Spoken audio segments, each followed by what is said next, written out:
Hello student, आज मैं आपके लिए एक नया वीडियो लेके आया हूँ। कक्षा 12 में हिंदी विषय में पहला सृजन जो किताब है उसमें पहला जो पाठ है संतवाणी, उसमें 3 कवि है। उसमें पहला जो कवि है कबीरदास, संतवाणी में अ भाग जो है कबीरदास, उसकी व्याख्या। तो आज व्याख्या खंड लेंगे अपने।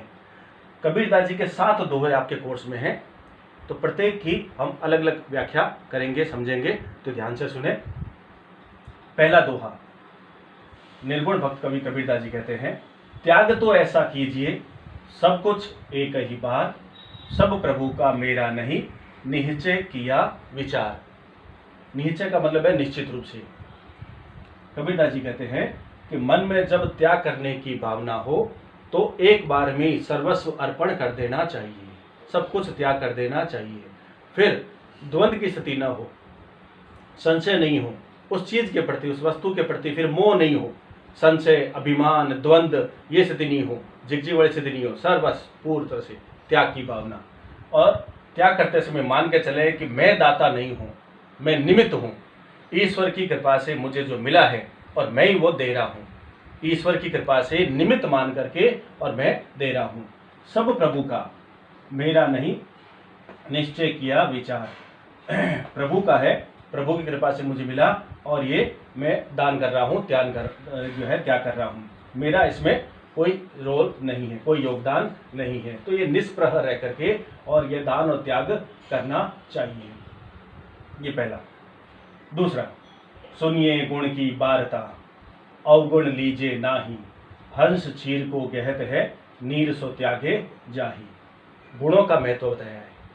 कबीरदास जी कहते हैं, सुनिए, समाज में अच्छे लोग भी हैं, बुरे लोग भी हैं, लेकिन हमें सिर्फ अच्छे लोगों के श्रेष्ठ गुणों को ही अंगीकार करना चाहिए, स्वीकार करना चाहिए।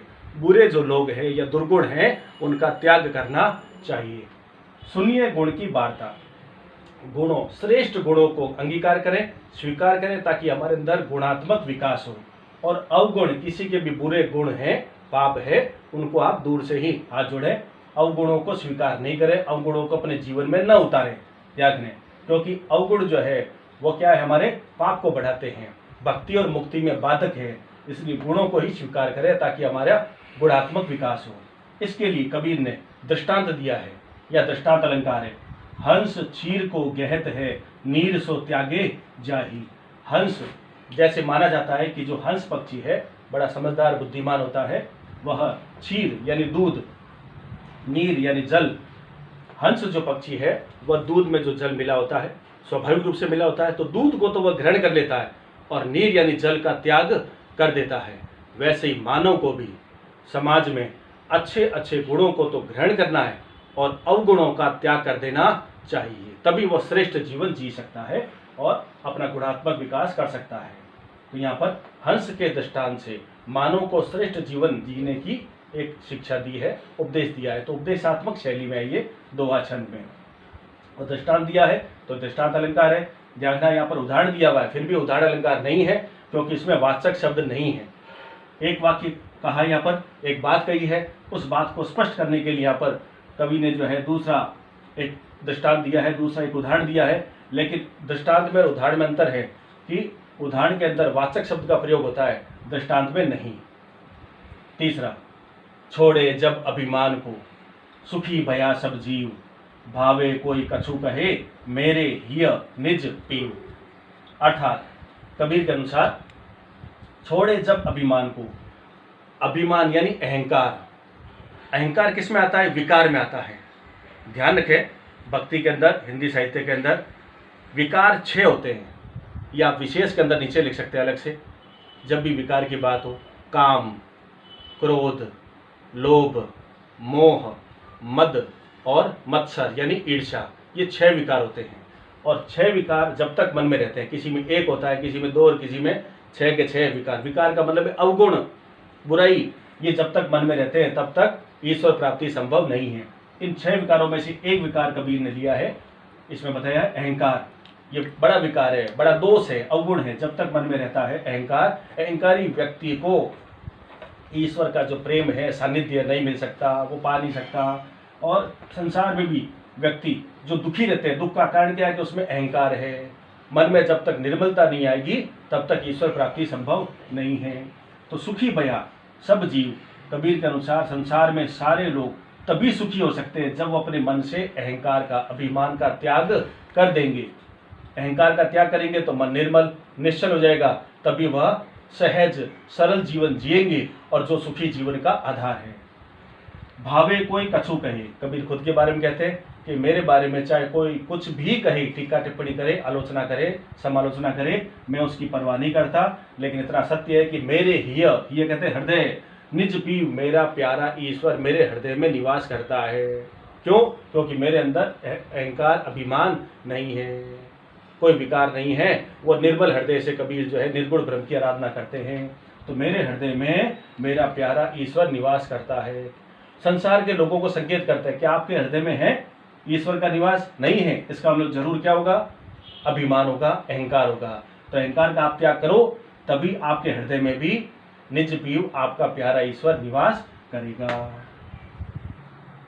अब देखें चौथा दोहा, जाति न पूछो साधु की, पूछ लीजिए ज्ञान, मोल करो तलवार का, पड़ा रहन दो म्यान।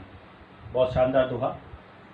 कबीर के अनुसार जाति न पूछो साधु की, साधु या संत की पहचान उसकी जाति, उसकी वेशभूषा, उसका बाहरी आवरण उससे नहीं होती। उनकी जो परख है, उनका जो मूल्यांकन है, वह उनके ज्ञान से होता है। गूढ़ ज्ञान कितना है उसके द्वारा साधु या संत की पहचान करनी चाहिए। ये नहीं कि उसकी वेशभूषा कैसी है, उसका गांव क्या है, उसकी जाति क्या है, ये सब उसका बाहरी आवरण है। बाहरी आवरण से साधु या संत की पहचान कदापि नहीं करनी चाहिए। तो जाति न पूछो साधु की, पूछ लीजिए ज्ञान, ज्ञान के आधार पर ही साधु या संत की पहचान होती है। इसके लिए आगे फिर उन्होंने उदाहरण दिया, मोल करो तलवार का, पड़ा रहन दो म्यान। जैसे वीर योद्धा जो होता है वह तलवार खरीदते समय तलवार की कीमत देता है, तलवार की धार, तलवार की चमक, उसकी परख करता है, उसके आधार पर उसकी कीमत देता है, न कि म्यान की। म्यान वो है जिसमें तलवार सुरक्षित रहती है। तो म्यान तो बाहरी खोल है, बाहरी आवरण है, वैसे ही जैसे जाति है। तो मोल करो तलवार का, पड़ा रहन दो म्यान। ठीक है, तो इस आधार पर जैसे तलवार की ही कीमत दी जाती है, वही युद्ध में काम आती है, उसे वीरता की परख होती है, वैसे ही साधु या संत की पहचान होती है उसके गूढ़ ज्ञान से। पांचवा, संगत कीजिए साधु की, कभी न निष्फल होए, लोहा पारस परसते सो भी कंचन होए। ध्यान दें, संगत कीजिए। कबीरदास जी कहते हैं कि हमेशा साधु या संत की संगति करनी चाहिए, उनका सत्संग सुनना चाहिए, उनका सानिध्य लेना चाहिए। क्योंकि साधु संतों के पास आध्यात्मिक ज्ञान होता है, गूढ़ ज्ञान होता है, जो हमारे पाप, हमारे अंधकार को, हमारी अज्ञानता को, हमारे भटकाव को दूर करके और हमें जीवन में हमारे जीवन की जो दशा है, दिशा है, उसको वो सुधारते हैं। इसलिए हमेशा साधु संतों की संगति करनी चाहिए, जो कभी भी निष्फल, बेकार, व्यर्थ नहीं जाती। इसलिए साधु संतों की संगति हमेशा फलदायी है, सुखद फलदायी है, सुखद जो है परिणाम देने वाली है। इसके लिए दृष्टांत दिया है, लोहा पारस परसते। जैसे कल्पित पत्थर होता है पारसमणि, पारसमणि का जो पत्थर है वह लोहे को, लोहा स्पर्श कर लेता है पारसमणि को, तो वह कंचन, स्वर्ण, सोना हो जाता है। लोहा काले रंग का होता है, पारसमणि जो अमूल्य पत्थर, कल्पित पत्थर माना जाता है, उसके स्पर्श से उसका जो रंग है बदल जाता है, यानी स्वर्णिम हो जाता है। जो कालापन हट करके पीलापन आ जाता है, स्वर्णिम आ जाता है। वैसे ही भक्त मानव जब ऐसे गूढ़ ज्ञानी संतों, ज्ञानियों और साधुओं की संगति करता है, तो उसके जीवन का भी जो कालापन है, जो पाप है, अज्ञानता है, भटकाव है, वह दूर होकर के उसका जीवन भी लोहे की तरह, आगे जो कंचन होता है वैसे उसका जीवन भी कंचनमय, स्वर्णिम हो जाता है। गुणात्मक सुधार होकर के वह भी भक्ति और मुक्ति को प्राप्त होता है, निर्गुण ब्रह्म की प्राप्ति हो जाती है। छठा, मारिए आशा सापनी, जिन डसिया संसार, ताकि औषध तोष है, ये गुरु मंत्र विचार। कबीरदास जी कहते हैं, लोहा मारिए आशा सापनी, आशा रूपी सर्पिणी को मार देना चाहिए। रूपक अलंकार यहाँ पर, मारिए आशा सापनी जिन डसिया संसार। संसार के सारे लोग मन में उठने वाली इच्छाएं, कामनाएं, महत्वाकांक्षाएं उससे दुखी है, परेशान है, क्योंकि ये आशाएं, इच्छाएं किसी को जीने नहीं देती। मन में जो इच्छाएं उड़ती रहती है एक व्यक्ति के अंदर, और वह इच्छा पूरी करने के लिए प्रयास करता है, वो पूरी हो भी जाती है तो फिर दूसरी इच्छा, दूसरी पूरी करेगा तो 4 और इच्छाएं पूरी जो है शुरू हो जाएगी। व्यक्ति उन इच्छाओं को पूरा करने के लिए जीवन भर भागता रहता है, फिर भी सारी इच्छाएं कदापि पूर्ण नहीं होती है। तो ये इच्छाएं मानव को भगाती रहती है और इससे व्यक्ति दुखी होता रहता है, वह कभी सुख को, संतुष्टि को प्राप्त नहीं होता। तो इसलिए कबीरदास जी ने इसका समाधान बताया, क्या, ताकि औषध, उसका उपाय क्या है, दवा क्या है, तोष। तोष का अर्थ है तुष्ट होना, संतुष्ट होना, संतोषी सदा सुखी, ये भाव। जब मन में आवे संतोष धन सब धन धूरी समान, ये भी दोहा, ये भी वाक्य उक्ति यहाँ पर चरितार्थ होती है कबीरदास जी के अनुसार। जब मन में संतोष जो है भाव आ जाए, संतुष्टि का भाव आ जाए कि हाँ, मुझे ईश्वर ने जैसा बनाया है, जिस परिस्थिति में हूँ, जैसा हूँ, उसी में मुझे आनंद से रहना है, संतोष से रहना है, तब व्यक्ति सुखी रहना शुरू हो जाएगा। क्योंकि मन में जब इच्छाएं होती है, किसी दूसरे के सुख, दूसरे की प्रतिभा, ऐश्वर्य को देख करके उसको पाने की इच्छा रहती है, उसमें वो घुटता रहता है, तो ये तो है इच्छाएं जो नागिन के समान। जैसे नागिन का डंक घातक होता है, वैसे मन में अनेक इच्छाएं जो पनपती रहती है, वो व्यक्ति को अंदर ही अंदर क्या करती है, खोखला बना देती है। इसलिए उसका जो डंक है वो घातक होता है, इसलिए उसको मार देना चाहिए। उसका समाधान क्या है, तोष, संतोष, संतोषी स्वभाव। और यही कबीरदास जी कहते हैं गुरु मंत्र। गुरु मंत्र के 2 अर्थ है, यही गुरु के द्वारा दिया गया मंत्र है, और इसका गुरु मंत्र का दूसरा अर्थ होता है अचूक उपाय।